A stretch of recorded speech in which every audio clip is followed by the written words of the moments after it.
Hey guys, lesson 2 for review from first semester, and today's lesson, some of you probably figured it out, is on adding and subtracting rational numbers, more specifically fractions. And I've actually blended 2 lessons from first semester because I didn't think you needed 2 separate days on it, so bear with me. I will give you a heads up, my complete notes for this page right here I couldn't find in English. So it's in French, but the good news is the numbers are still the same and I will teach it in English. So try to go through. I'm also trying to make these assignments a little bit shorter just because they are review assignments from first semester, and yeah, so that's where we are. So I noticed, and I'm planning on making some changes for next year, but now that I've been teaching Pre-Calc 20, some of these scenarios that I have set up are a little over the top and aren't quite realistic, so I'm going to skip over those. But it is important with this first one that you are able to identify if fractions are positive, negative, or negative. Excuse me. So one negative sign, when it comes to leaving answers, like final answers, we leave them either to the left of the numerator or to the left of the fraction. It doesn't matter. So positive, negative. I think in the assignment I asked for plus or minus, but it really doesn't matter. So this would be negative 1/3. So even though that could be in the question, when it comes to the final answer, we would just move it to the top. And you'll see that quite a bit in 10 as well as 20. Negative. So we know that a negative divided by a negative is a positive, so we would just rewrite that as 1/8, and this one, of course, is negative. We know from first semester, at the very beginning, when we subtract a negative, we end up with a positive. Here's another situation that you could see. So again, subtracting a negative would give us a positive. There's the other way you can leave your final answers. Here's another subtract a negative. This is the one that exists, and yet I don't think I've ever actually seen it. I've created it. But you can subtract a negative, right? Subtract a negative, or negative divided by a negative, but bottom line. And I threw this one in there just for fun.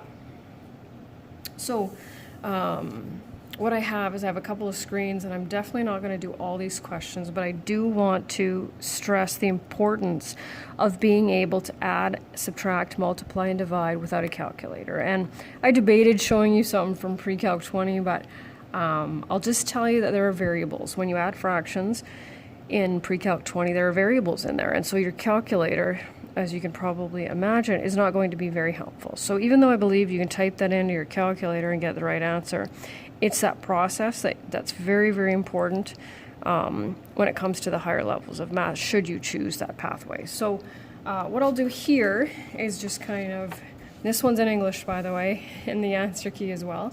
So these are the how to add, subtract fractions, which I give to the 10s and 11s because unless we're practicing it, we need just a reminder. So first thing we need to do is, where possible, we need to change them from mixed to improper fractions. And then when our denominators are different, we have to, right? We can't add or subtract fractions without a common denominator. So find the lowest. And lowest isn't necessary, it just means less simplifying, but lowest common denominator. Or it says at the bottom, multiply the denominators to get a common one. Then we need to create equivalent fractions. Add or subtract the numerators. Rewrite the same denominator. And simplify if possible, and leave your final answer in proper or improper form.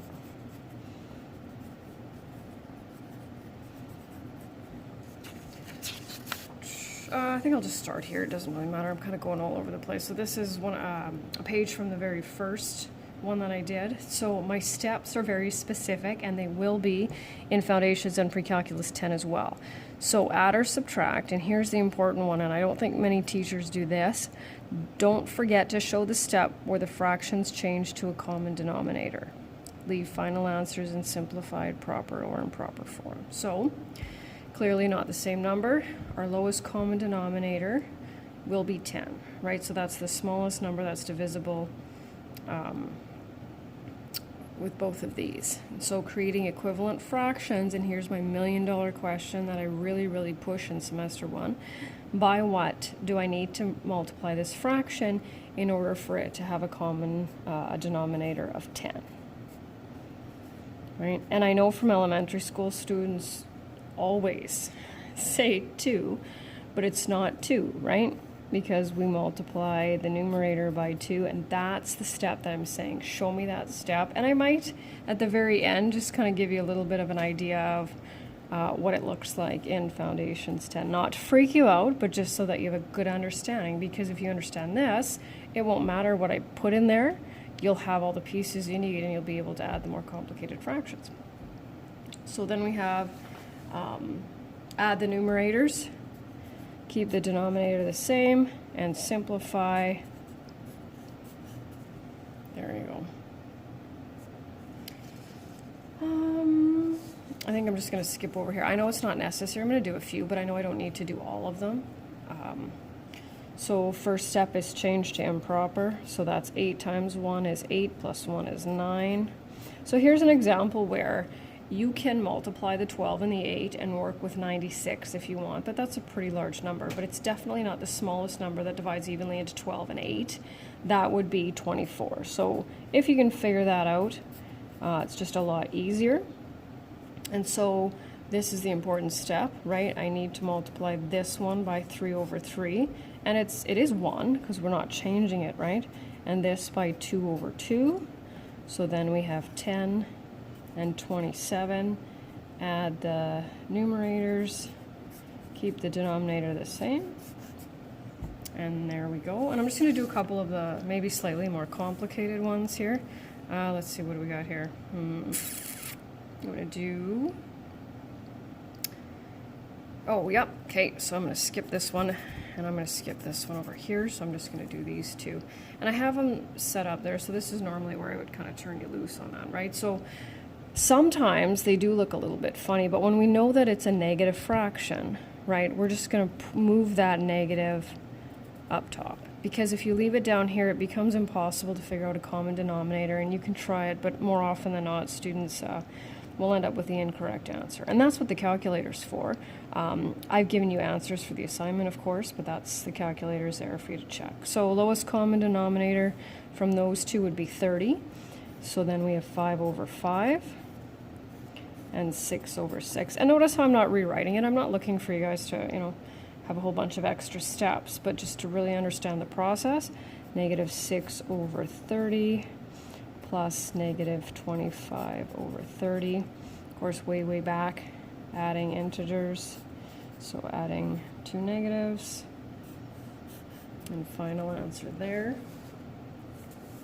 And then the last one I'll do before, maybe I'll just show you a little bit of the 20. So we're going to convert this one. So remember, we don't multiply it by the negative. We know it's a negative fraction. So 4 times 2 is 8 and 1 is 9.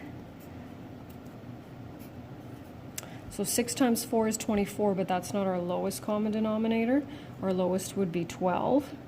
And sometimes, like when I teach it, I often do it both and just show you what it looks like and how we end up with the same answer. Let's see, just double checking that. Yep, so negative 27 over 12 minus 2 over 12. And watch it here, because I know I put this one in there. Hopefully you still remember all this. Negative 29 over 12. So I'll just give you a little bit. I won't do it for you, but just so that you're aware, and you'll know part of this. You'll be able to do part of this in. It's not going to fit. Okay, I'll just do this. This is a fairly, can't quite see that though. There's an example of, it sort of fits in there, of a question that some of you will see first semester grade 11 is when you could take this, or second semester grade 11, where we will follow the same steps. There's something that I'll teach you in Foundations and Pre-Calculus 10 first, and you'll do that first, and then you'll do the exact same steps. So find a common denominator, create equivalent fractions, etc., etc., and your calculator will be of no help. So with that said, tomorrow we're going to be looking at exponent laws. So we'll talk to you then.